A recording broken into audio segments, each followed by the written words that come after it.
Hello दोस्तों, कैसे आप लोग। मैं हूं आयुष और स्वागत है आपका रीके अड्डा में। तो आज हम कवर करेंगे मनी हाइस्ट के सीजन 5 के एपिसोड 8 को। तो चलिए शुरू करते हैं। तो एपिसोड की शुरुआत में हमें पास्ट का सीन दिखाया जाता है, जहां पर बर्लिन और तातियाना एक रेस्टोरेंट में बैठे होते हैं। वहां पर तातियाना बर्लिन से ब्रेकअप कर लेती है, लेकिन जब बर्लिन उससे पूछता है कि क्या कोई और उसकी जिंदगी में आ गया है, तो वो उसे बिना कुछ बताए वहां से चली जाती है। तो बर्लिन भी उसका पीछा करता है और बर्लिन को पता चलता है कि जिसके लिए तातियाना ने उसे छोड़ा वो और कोई नहीं बल्कि उसी का बेटा राफेल है, जिसे देखकर बर्लिन को बहुत दुख होता है। फिर हमें प्रेजेंट टाइम का सीन दिखाया जाता है, जहां पर पलेर्मो और बाकी सभी मिलकर सारे सोने के दानों को बेंजामिन के पास पहुंचा देते हैं। लेकिन पाइप से पानी बाहर निकालने की आवाज तमायो के एक आदमी को आ जाती है, जिससे कि उसे पता चल जाता है कि उन्होंने सोने को बाहर निकाल लिया है।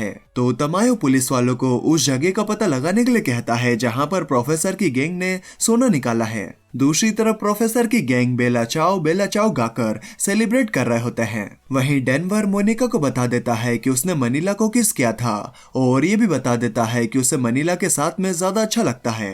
तो मोनिका उससे कहती है कि अभी मुझे कुछ भी समझ में नहीं आ रहा, मैं कुछ देर आराम करना चाहती हूँ। तो डेनवर वहां से चला जाता है। फिर हम देखते हैं कि तमायो बैंक ऑफ स्पेन से निकलने वाली पाइपलाइन कहां कहां पर जाती है, उन सभी जगहों पर पुलिस को तलाशी लेने के लिए कहता है, ताकि वो प्रोफेसर की गैंग को पकड़कर सारे सोने को अपने कब्जे में ले सकें। जिसके बाद पुलिस की कुछ यूनिट्स पाइपलाइन की सभी जगहों की तरफ निकल जाती है, लेकिन प्रोफेसर को इस बात की बिल्कुल भी भनक तक नहीं होती कि पुलिस ऐसा कुछ कर रही है। दूसरी तरफ हम देखते हैं कि मोनिका को ऐसा लगता है जैसे कि वो आर्टुरो और टोक्यो की आवाज को सुन रही है। फिर उसे ऐसा लगता है जैसे कि उसने किसी के साये को देखा, तो वो वहां पर गोली चलाने लगती है। तो डेनवर उसके पास आता है और उसे संभालता है। दूसरी तरफ हम देखते हैं कि पुलिस एक एक करके पाइप के एंड में जाकर चेक करती है, लेकिन अभी तक उन्हें कहीं भी प्रोफेसर की गैंग या सोने का कोई भी निशान नहीं मिलता। फिर हम देखते हैं कि सगस्ता की टीममेट अपने मरे हुए साथियों के पास आती है और वहां पर कुछ ढूंढने की कोशिश करती है।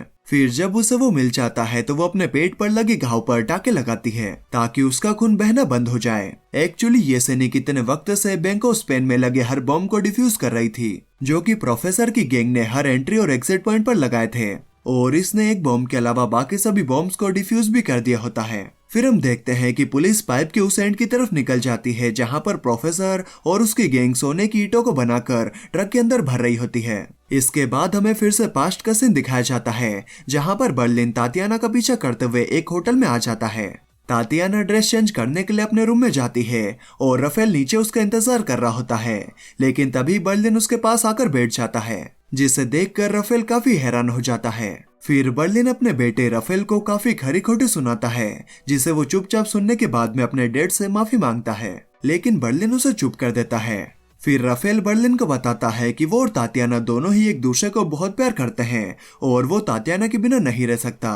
तो बर्लिन कहता है, आप इस चीज के काबिल हो। अगर आपकी जगह पर हम होते जिसे अपने डैड की वाइफ से प्यार हो जाता, तो हम भी वही करते जो आपने किया। हम अपने सारे रिश्ते नातों को भूलकर अपने प्यार को पाने की कोशिश करते। ये सब कहने के बाद में बर्लिन थोड़ा इमोशनल हो जाता है।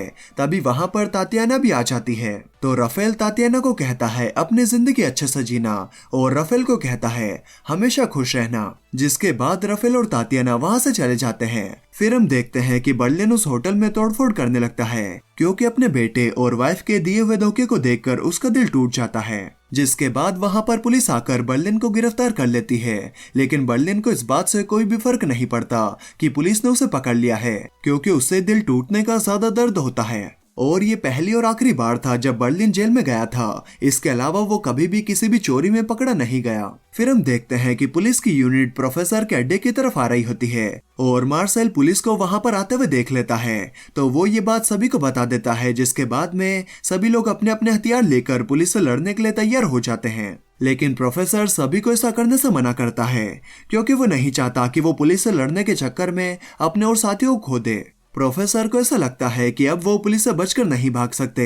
फिर वहां पर पुलिस आ जाती है, जिनके सामने प्रोफेसर की पूरी गैंग सरेंडर कर देती है। फिर पुलिस सभी को हथकड़ी लगा देती है। फिर हमें पास्ट का एक सीन दिखाया जाता है, जहां पर प्रोफेसर बर्लिन के जेल से छूटने के बाद में उससे कहता है, तुमने इतनी सारी चोरियां की जिनके लिए तुम कभी भी नहीं पकड़े गए, लेकिन एक होटल में तोड़फोड़ करके तुम जेल चले गए। तो बर्लिन कहता है उस वक्त मेरा दिल काफी टूटा हुआ था। उस वक्त मुझे इस बात का दुख नहीं था कि मेरी वाइफ ने मुझे धोखा दिया, मुझे इस बात का दुख था कि मेरे बेटे ने मुझे धोखा दिया। फिर बर्लिन आगे कहता है लोग एक बार हार मानकर सब कुछ तबाह कर लेते हैं, लेकिन फिर सच का सामना करके नई शुरुआत करते हैं। जिसके बाद बर्लिन भी डिसाइड कर लेता है कि वो एक नई शुरुआत करेगा, जिसके लिए वो प्रोफेसर के साथ मिलकर एक बहुत बड़ी चोरी करेगा। फिर हमें प्रेजेंट टाइम का सीन दिखाया जाता है जहां पर प्रोफेसर, बेंजामिन, एलेसिया और मार्सेल पुलिस की वैन में बैठे होते हैं। तभी प्रोफेसर को रियलाइज होता है कि उन्हें ऐसे ही बैठे हुए 15-20 मिनट हो चुके हैं और अभी तक वो यहीं पर हैं। बल्कि अब तक तो उन सभी को पुलिस कस्टडी में होना चाहिए था, लेकिन अभी तक उन्हें सिर्फ पुलिस के सायरन की आवाज आ रही होती है,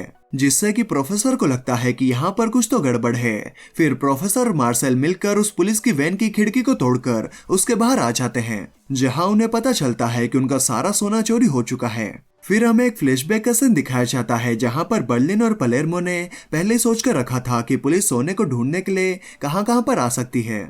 एक्चुअली उन्होंने प्रेशर पंप की मदद से सोने को नदी के ऊपर तक पहुंचा दिया होता है, क्योंकि पुलिस कभी भी नहीं सोच सकती कि इतना सारा सोना कोई नदी के ऊपर तक चढ़ा सकता है। इसीलिए पुलिस सोने को नदी के नीचे ही ढूंढते रह जाती है, लेकिन पुलिस को वहां पर सोना नहीं मिलता, जिससे कि तमायो का दिमाग बिल्कुल ही खराब हो जाता है और वो सोचता है कि आखिर सोना गया तो गया कहाँ, क्या उसे आसमान खा गया या जमीन निकल गई। फिर हमें पता चलता है कि जो पुलिस वाले प्रोफेसर के असली अड्डे तक पहुंचे थे वो असली पुलिस वाले नहीं थे, बल्कि वो तो नकली थे।